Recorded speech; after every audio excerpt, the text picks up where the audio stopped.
शेतकरी मित्रांनो नमस्कार. सर्वप्रथम आपल्या युट्यूब चॅनलमध्ये सगळ्यांचं स्वागत. आजचा व्हिडिओ देत असताना आपण टोमॅटो पिकामध्ये कामकाज करत असताना फुल उन्हाळी टेम्परेचरमध्ये लावलेला प्लॉट आणि आज त्याची सेटिंग माल अतिशय सुंदर पद्धतीचा आजही त्याची सेटिंग चालू आहे, वाढ त्या ठिकाणी चालू आहे, त्याचबरोबर फळाची साईज त्या ठिकाणी चालू आहे. परंतु आजच्या व्हिडिओचा मेन उद्देश फार महत्त्वाचा आहे. मी तुम्हाला मागच्या व्हिडिओमध्ये मी सांगितलं होतं की व्हायरस, प्लास्टिक व्हायरस, त्याचबरोबर तिरंगा येऊ नये याच्यासाठी आपण कोणत्या उपाययोजना केल्या पाहिजे.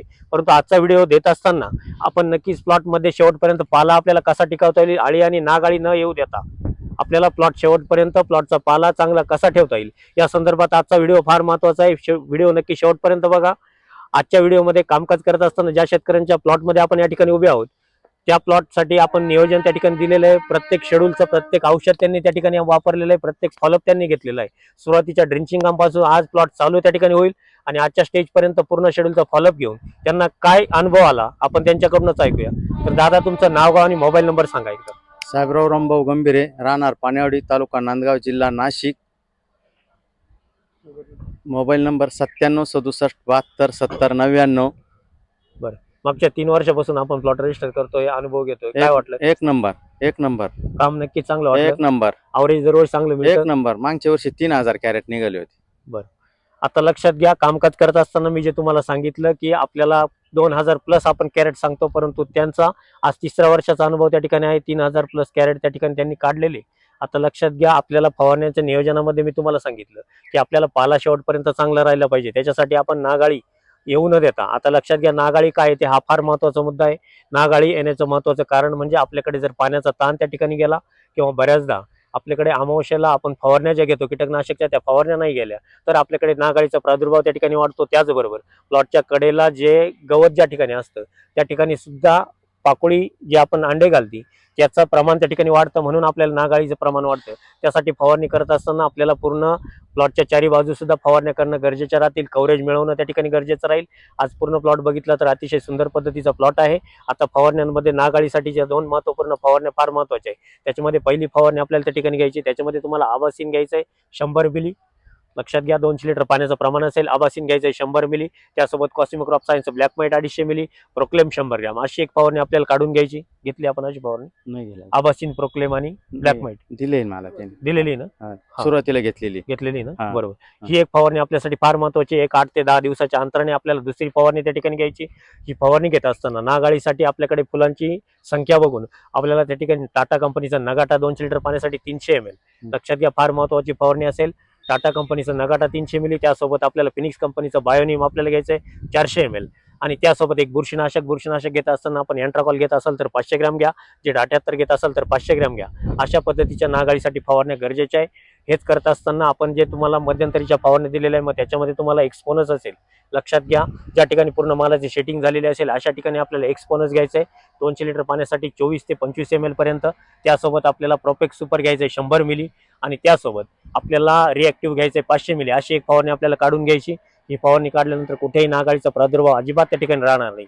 आता हेच करत असताना आपल्याला पाला टिकला पाहिजे, त्यासाठी सुद्धा आपल्याला महत्त्वपूर्ण पत्ती रफनेससाठी आपण फवारण्या त्या ठिकाणी घेतल्या पाहिजे. त्याच्यामध्ये एक पहिली फवारणी आपल्याला त्या ठिकाणी घ्यायची. त्याच्यामध्ये तुम्हाला इक्वेशन प्रो घ्यायचं आहे 200 लिटर पाण्यासाठी 150 मिली, कोसाईड 200 ग्रॅम.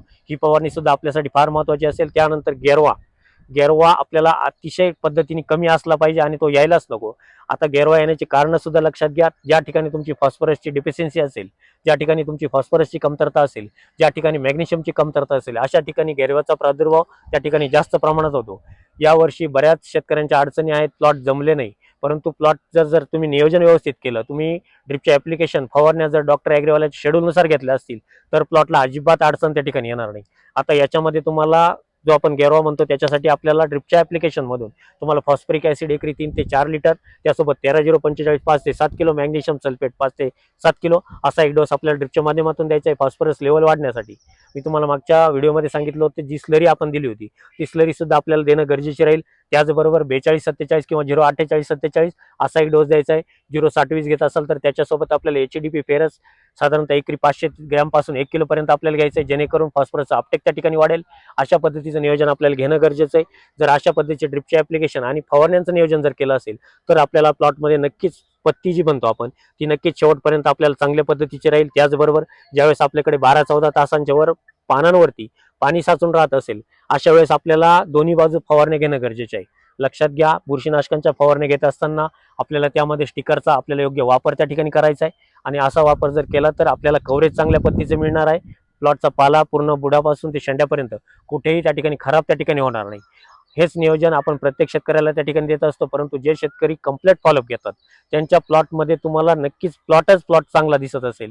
आणि याच्यानंतर ज्या बुकिंगा चालू आहेत, लक्षात घ्या, त्या शेतकऱ्यांना सांगणं आहे माझं की इथून मागे तुम्ही बघितलं असेल बऱ्याच प्लॉटवाल्यांनी शेड्यूल आलं, शेड्यूलमध्ये फक्त कुठंतरी कीटकनाशकाची फवारणी आली तर करायची, बुरशीनाशक चांगलं आलं तरच करायची, आणि मध्यंतरी आपण ज्या फवारण्या देतो त्या फवारण्या आपण त्या ठिकाणी घ्यायच्या आणि मग तुमचं कॅल्शियम, मॅग्नेशियम, मायक्रोन्युट्रिएंट असतील, कुठेतरी आपण ज्या ठिकाणी सायटोकायनिन बेस फवारणी दिल्या असतील त्या फवारण्या त्या ठिकाणी जर टाळल्या असतील तर आपल्याला प्लॉटला नक्कीच अडचण त्या ठिकाणी येईल. त्यामुळे प्लॉट रजिस्टर करताना नक्की काळजी घ्या. आपल्याला पूर्णतः शेड्यूलचा फॉलोअप त्या ठिकाणी घ्यायचा आहे आणि आपल्याला रूट कायमस्वरूपी डेव्हलप ठेवायची. त्यासाठी तुम्हाला ऑफिसचे क्रमांक सांगतो: 98342214 8168 00501 502 503 504 509. त्या कुठल्याही क्रमांकावरती संपर्क करून आपण आपली प्लॉट रजिस्टर करू शकता. काही अडचणी असतील तर विचारू शकता. त्याचबरोबर सर्व भाजीपाला पिके असतील, कांदा असेल, त्याचबरोबर द्राक्ष बाग असतील, ऑक्टोबर छाटणीच्या सुद्धा बुकिंग त्या ठिकाणी चालू आहेत. ज्याही शेतकऱ्यांना प्लॉट रजिस्टर करायचे त्यांनी लवकरात लवकर संपर्क करून आपण आपले प्लॉट रजिस्टर करून घ्या.